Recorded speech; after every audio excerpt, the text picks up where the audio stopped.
All right, so today I'm going to talk about something that has nothing to do with lifting, but so really quickly, let me just say these are some goblet squats I did. It was the only squatting I did, mostly just because I was trying to recover. After trying to hit those 20 reps yesterday, and it was a push day today. Did some decent work on the bench press, feeling a lot better. So yeah. Anyway, today I'm going to talk about accompaniment.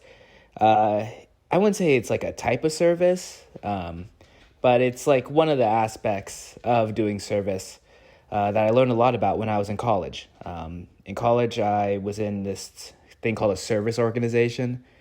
It was basically like a frat for poor people where you pay with your time. Basically we met a lot of people and, like-minded, wanted to do service. And it was a good experience. I went into college and I thought I want to do a lot of charity work. I want to go to the soup kitchens and help people and blah blah blah. I had a pretty basic mindset of what service is when I first got into college. I was I want to go to the soup kitchen and help people and feel better about myself by doing it. And it was only once I got to college that I learned a lot about mutual aid and this idea of accompaniment, where essentially you go over to a place. Sorry, 1 second. Carlos is really chewing on this bone. Okay, so the idea is that you go to a place and you only really talk to them. You're not going to the soup kitchen, giving out food, or I don't know, going to Mexico and building a house, or Haiti or Africa and, doing all this tourism stuff. You're basically going to a place and you don't give them anything. You're not giving them food, you're not giving them money, you're not doing anything that's materially bettering their conditions. What you're doing is you're going to a place and you're just talking to them. And that was a really watershed moment for me. I remember the first time I did it, I was I'm driving out to this placement. It takes an hour and a half with Los Angeles traffic, going to the other side of the city. And I'm just going there and I'm talking to these people and I go home and I feel terrible. I don't feel better about myself at all.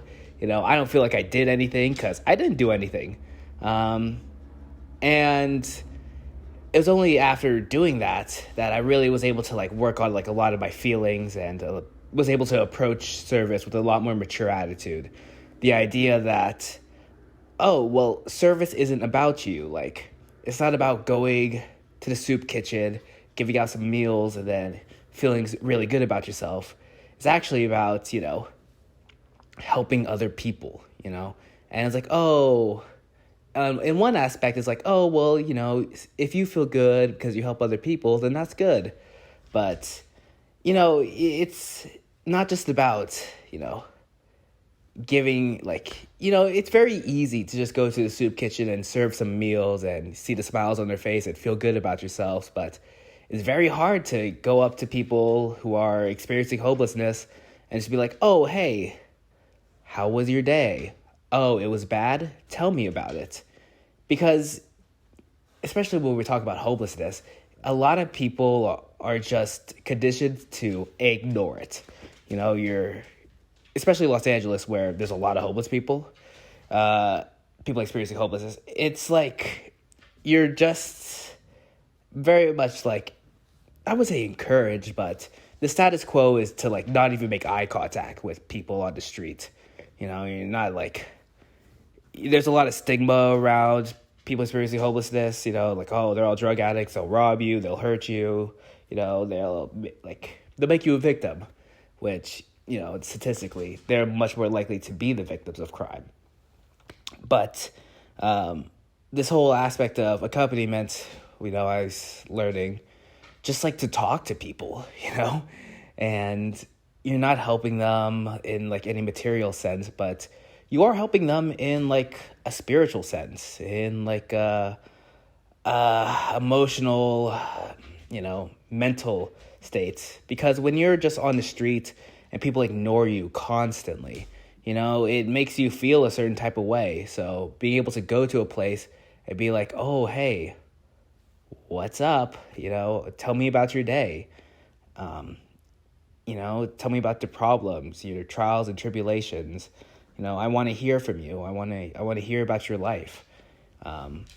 That's what I really started to like grow, as like, not just like as a person, but also like somebody who does service. It was a lot more mature way of approaching, a lot more mature way of approaching service. It wasn't just about me anymore. It wasn't about how I felt doing it. So I feel like I grew a lot as a person. It was very difficult for me for a long time, and it was nice being in a service org because I was able to like talk to other people about this. Like, wow, like this kind of sucks. This is not what I expected at all from what we're supposed to do. There's like other places too.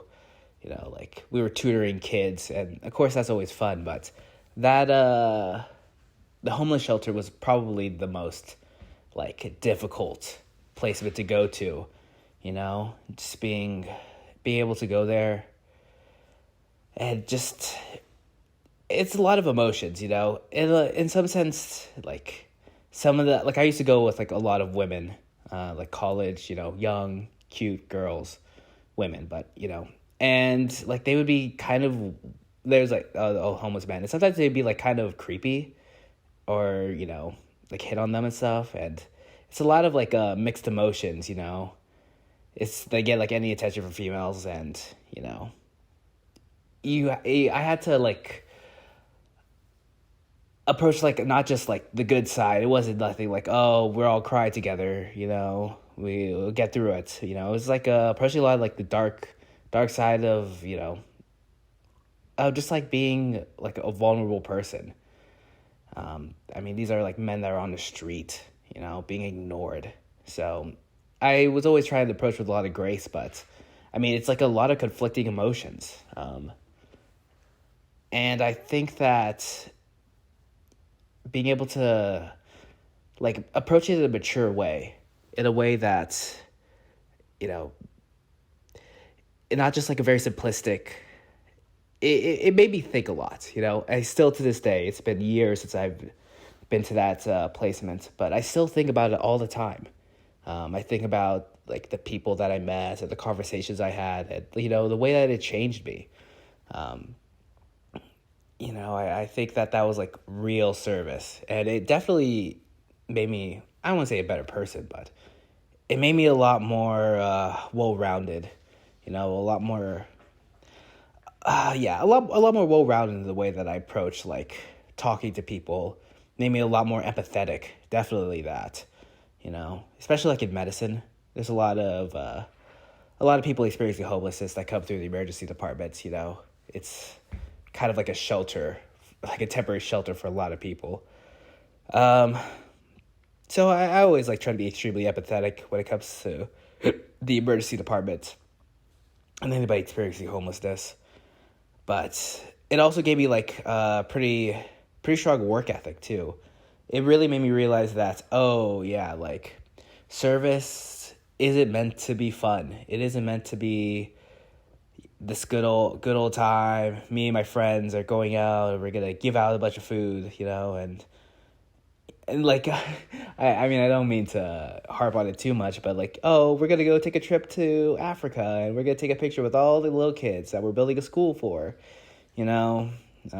This wasn't that. There were no pictures with the little African kids. This was hard service, and I'm really grateful to have gone through it.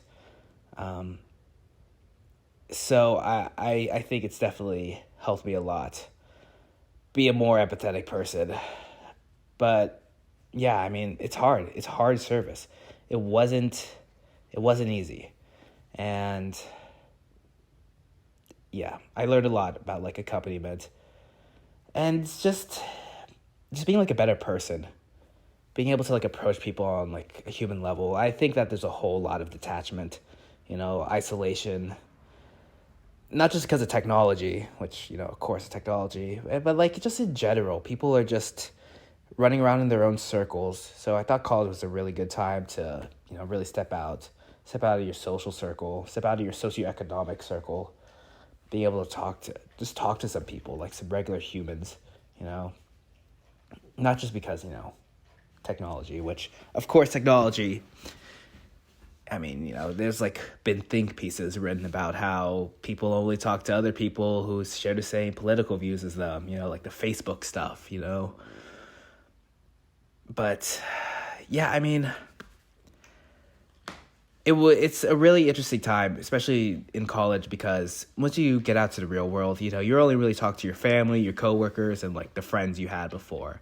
It's really hard to make new friends. I mean, not that hard, I'm still in my mid-20s, so it's not that hard for me to make new friends, but it's going to get even harder, as time goes on, from what I've heard. But it was a really like critical point for me, being able to step out of my comfort zone, and definitely that's what it did for me. So I grew a lot as a person, and I would definitely like recommend to anybody, if you're gonna go I want to go over to the food bank and blah blah blah, I want to, of course, yeah, go ahead. It's very accessible, but it shouldn't just be like, oh, I'm gonna go to the soup kitchen and serve some meals to people experiencing homelessness, and I'm a great person. Say hi to the person who's like begging on the streets. You don't have to give them money, but say hi. How's your day? It's like it's a really depressing thing, the idea of like being an invisible person. People like avoiding their glances at you. I'm sure that's like contributes to why a lot of people have so many mental health issues on the streets. You just feel like trash. So anybody, if you're watching this, if anybody does watch this, I encourage you to not just, do the easy, accessible, flashy forms of service, but do the hard service too. Try some accompaniment. Maybe not just like with people in poverty, but, just everybody, your family members. Be a good person, or at least try to. All right, I'll see you tomorrow.